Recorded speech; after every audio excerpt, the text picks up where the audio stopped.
আপনি কি জানেন, একজন ছোট্ট গ্রামের ব্যবসায়ী ছিল। তার নাম ছিল আহমদ।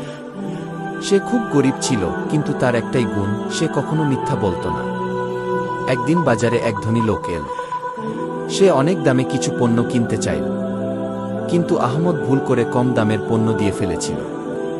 লোকটি বলল, তুমি চাইলে বেশি দাম বলতে পারতে, আমি তো জানতাম না কি। আহমদ শান্তভাবে বলল, আল্লাহ সব দেখছেন, আমি হারাম উপার্জন করতে চাই না কি।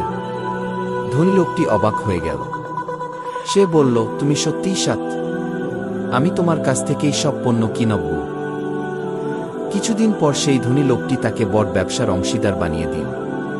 আহমদ আরও ধনী হল, কিন্তু সে কখনো নামাজ, সততা আর আল্লাহর ভয় ছাড়েনি।